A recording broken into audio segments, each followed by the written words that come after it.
तो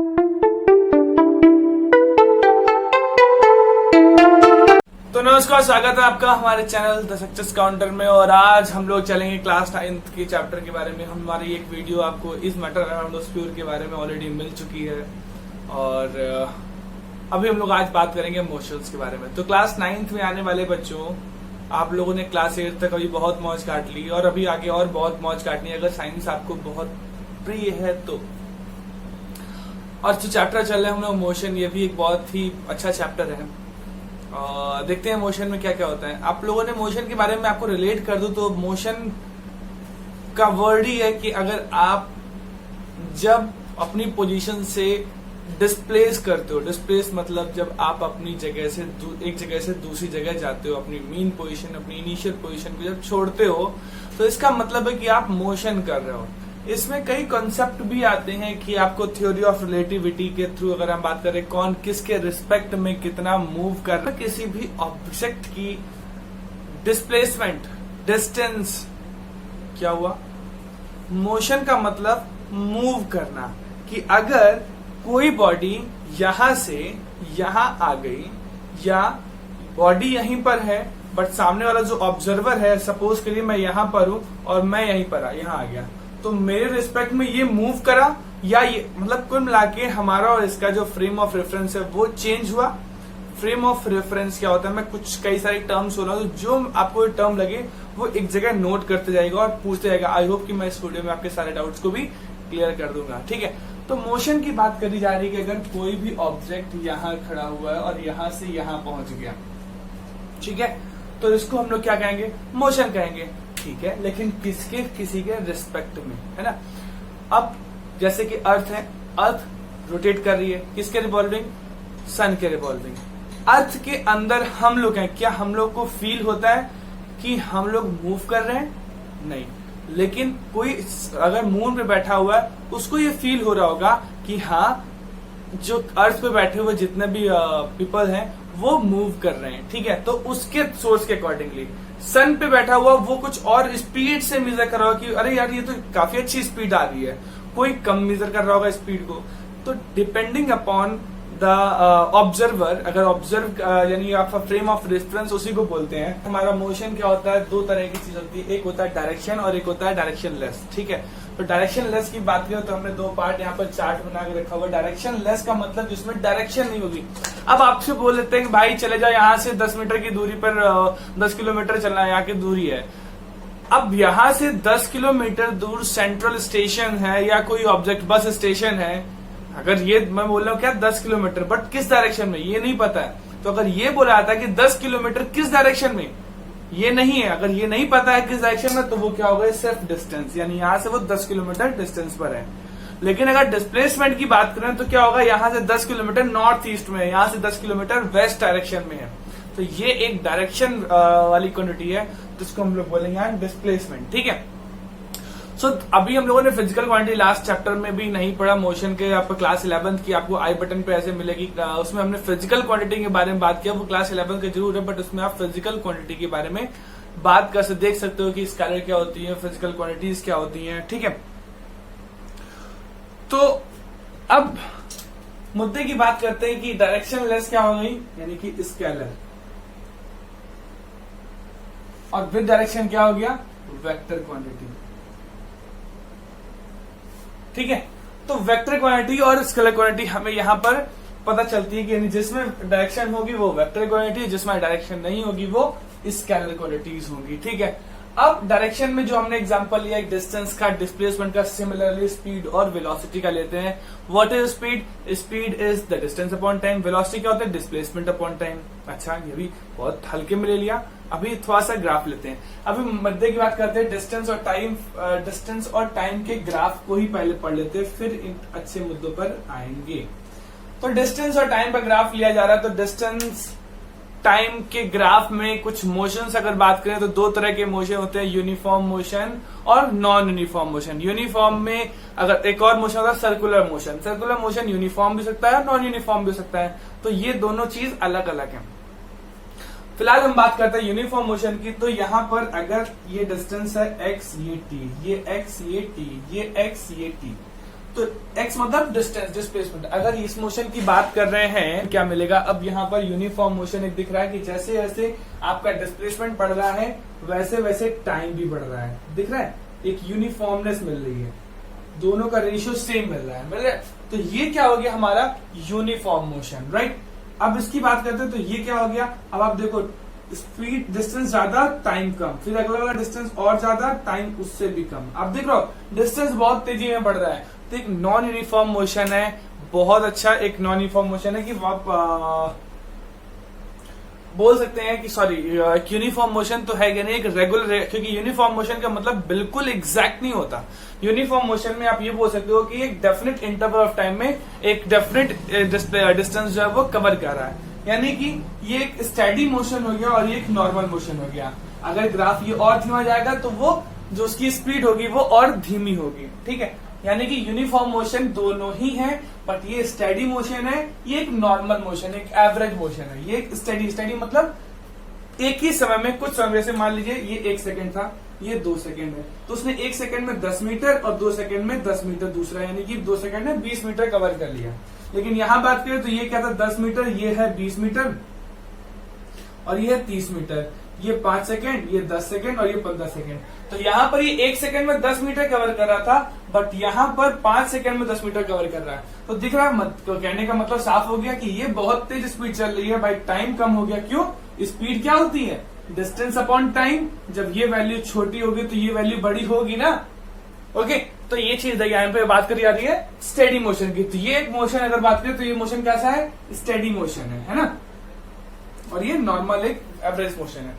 अब इस ग्राफ के बारे में बात है, ये ग्राफ क्या बता रहा है, ये भी एक डिस्टेंस और टाइम का ग्राफ है, लेकिन ये क्या बोल रहा है कि पहले क्या हुआ कि पहले कुछ स्पीड, इनिशियल स्पीड मिली थी, धीरे धीरे करके डिस्प्लेसमेंट या डिस्टेंस बढ़ता चला गया, ठीक है।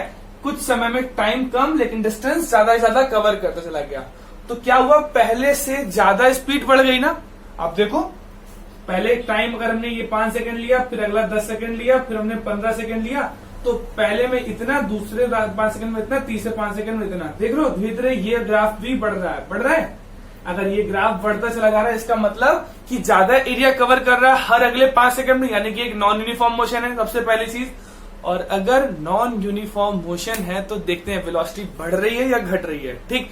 तो वेलोसिटी बढ़ रही है यहाँ पर, ओके, यानी कि वेलोसिटी जो फाइनल वेलोसिटी है वो इनिशियल वेलोसिटी से वैल्यू ज्यादा आ रही है। फाइनल वेलोसिटी और इनिशियल वेलोसिटी क्या होती है, इनिशियल वेलोसिटी जो बॉडी की इनिशियल पोजीशन पर होती है, यानी जब बॉडी चालू करी मोशन पर तो उस वक्त उसकी स्पीड क्या थी, क्या वो 0 था, रेस्ट पे था, अगर मोशन था तो कितना था, राइट, ओके। जब ये चीज जान लिया तो वापस से इस पे डिस्टेंस और डिस्प्लेसमेंट में आते हैं। तो आपको डिस्टेंस और डिस्प्लेसमेंट का मेन अंतर यही हो गया कि जब किसी भी मूवमेंट में डिस्टेंस में अगर डायरेक्शन नहीं होगी तो उसे मात्र एक डिस्टेंस कहा जाएगा। If there will be a direction in the along with distance, then this quantity is regarded as displacement, ठीक है। तो ये दो क्वांटिटी होगी। अब बात करते हैं स्पीड और वेलोसिटी की। तो स्पीड बात करते हैं, स्पीड क्या हो गई, आप लोगों ने क्लास 7 नहीं क्लास 6 तक से पढ़ा हुआ है, speed is equal to distance upon time. अगर यूनिट की बात करें तो स्पीड की यूनिट क्या होती है, जैसे आपसे बोलते हैं आपकी गाड़ी की स्पीड कितनी है, राइट, तो आपकी स्पीड कितनी होती है, आप बोलते हो 35 की स्पीड चल रही है, ये बोलते हो नहीं, आप बोलते हो 35 किलोमीटर पर आवर से चल रहे हो, यानी कि एक आवर में 35 किलोमीटर। स्पीड क्या बोला आपने, 35 किलोमीटर पर आवर, आपने ये बोला। तो क्या बोला, 35 किलोमीटर 1 घंटे में। तो स्पीड का फॉर्मूला क्या हो गया, डिस्टेंस अपॉन टाइम। कभी भूलने वाली बात हुई नहीं कि स्पीड इक्वल्स, क्योंकि आमतौर पर लोग बोलते हैं भाई speed equals distance into time या डिस्टेंस इक्वल्स टू, ऐसे सिंपल सी चीज है। स्पीड क्या होती है, 35 मीटर पर सेकंड, यही तो बोलते हो आप। 18 किलोमीटर पर आवर, यही तो बोलते हो। अगर आप ऐसा बोलते हो तो क्या होता है कि आपने उसी चीज, उसकी यूनिट को उठाई और आपने फॉर्मूला बना लिया। कोई दिक्कत हो रही है, नहीं होती, ठीक है। तो अब बात करते हैं, स्पीड की फॉर्मूला मिल गया। अब स्पीड में भी डायरेक्शन होती है। अगर आपसे बोला है भैया 35 किलोमीटर पर आवर की स्पीड से आप इधर चले जाओ या उधर चले जाओ, यही तो बोलेगा। नहीं, गाड़ी चल रही है 35 किलोमीटर प्रति घंटे के साथ में चल रही है, भाई बताओ ये स्केलर है या वेक्टर है। अब जब डायरेक्शन नहीं पता है तो स्पीड ही होगी ना, है ना। लेकिन डायरेक्शन अगर पता है कि नहीं इस डायरेक्शन में दिल्ली की तरफ जा रहे हैं या फिर हम गोरखपुर की तरफ जा रहे हैं, कोई डायरेक्शन अगर हमें पता है कि हाँ इस डायरेक्शन में जा रहे हैं, तो वो क्या हो गई, वेलोसिटी हो गई। तो हम उस ऑब्जेक्ट की वेलोसिटी बोलेंगे उसको, ठीक है। तो दो अलग अलग टर्म्स हैं। वेलोसिटी क्या होगी, वेक्टर क्वांटिटी होगी, स्पीड क्या होगी, स्केलर क्वांटिटी। ओके, सो आपको ये चीज पता है कि अब अगर वेलोसिटी बढ़ रही होगी या घट रही होगी, तो वेलोसिटी घटने या बढ़ने से आपकी इक्वेशन ऑफ मोशन जो फर्स्ट पार्ट होता है वो आता है, जिसको हम लोग बोलते हैं acceleration. v minus u। Acceleration क्या बोलता है, एक्सेलरेशन टर्म है change in velocity, change in velocity in t interval of time. तो चेंज इन वेलोसिटी पहले क्या थी, u थी, अब v हो गई। तो v minus u, final minus initial upon t is equals to a। तो हमने अगर बताया तो क्या हो गया, at is equals to v minus u और v is equals to u plus at। ये फर्स्ट इक्वेशन ऑफ मोशन है। 3 इक्वेशन ऑफ मोशन आपके इस चैप्टर में दी गई हुई है, आपकी इसी बहाने पहली इक्वेशन ऑफ मोशन में डिराइव हो गई। बट सबसे अच्छी चीज की एक्सेलरेशन क्या होता है। एक्सेलरेशन जब वेलोसिटी आपकी बढ़ेगी, आप देखते हो ना, आप गाड़ी के अगर आपसे बोलते हैं भाई एक्सीलेटर तेज दबा दो, तो एक्सीलेटर तेज दबाने से क्या होता है, उसकी वेलोसिटी एकदम से हाई जाती है, एकदम से पहुंच जाती है, ठीक है। तो ये एक्सेलरेशन होता है। सिमिलरली अगर हम बात करें इस वाले ग्राफ में क्या हुआ कि वेलोसिटी एकदम से बढ़ी, ज्यादा डिस्टेंस कवर किया। पहली फाइनल वेलोसिटी जो थी वो initial velocity, u initial velocity बोला था और v फाइनल वेलोसिटी। तो जो फाइनल वेलोसिटी थी वो बार बार इनिशियल वेलोसिटी से ज्यादा बढ़ती चली जा रही है। तो जब ऐसा केस आएगा तो एक्सेलरेशन होगा। तो ये टर्म अगर हमारा जो आया तो उसको बोलते हैं हम लोग एक्सेलरेशन।